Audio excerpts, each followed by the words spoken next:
তো বিসমিল্লাহির রহমানির রহিম, আমি সেই রবের, সেই আল্লাহর নামে শুরু করতেছি যিনি রহমান এবং যিনি রাহিম। রহমান আল্লাহ তাআলার নাম, রাহিমও আল্লাহ তাআলার নাম, কিন্তু দুইটার মধ্যে পার্থক্য আছে। রহমান শব্দের অর্থ হইল যার প্রতি রহম করা হইব, যার প্রতি দয়া করা হইব, এটা প্রশস্ত হইব, এটা বিস্তার লাভ হইব, প্রত্যেক আল্লাহ তাআলার রহমতের মধ্যে আই দিব। আল্লাহ তাআলার রহমতের ভিতরে সব আই যাব, মুসলিম গैर মুসলিম, মানুষ গैर মানুষ, জানদার, সব রকমের প্রাণী, সব রকমের মানব জাতি আল্লাহ পাক রব্বুল আলামিনের দয়া অনুগ্রহের ভিতরে আই যাব। রহমান শব্দের অর্থ হবে।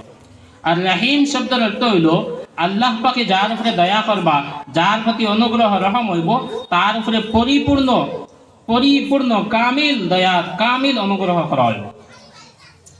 আরেকটা মতলব হইল যে রহমান আল্লাহ তাআলা দুনিয়ার সবর ক্ষেত্রে রহমান, প্রত্যেকের উপরে আল্লাহ পাক রব্বুল আলামিনের রহম করবা, দয়া করবা, প্রত্যেকের রিজিক দিয়া যাইবা, চাহে আল্লাহর ইবাদত করুক, চাহে আল্লাহ ছাড়া অন্য কোনো কারোর ইবাদত করুক, চাহে আল্লাহর আনুগত্য, চাহে আল্লাহর ফরমাবরদারি করুক, অথবা আল্লাহ ছাড়া অন্য কোনো নাফরমানি শয়তানের পিছে চলুক, আল্লাহ পাক রব্বুল আলামিনের প্রত্যেকের তান দয়া, তান অনুগ্রহ দ্বারা রিজিক দিয়া যাইবা, তার উপরে রহম করিয়া যাইবা।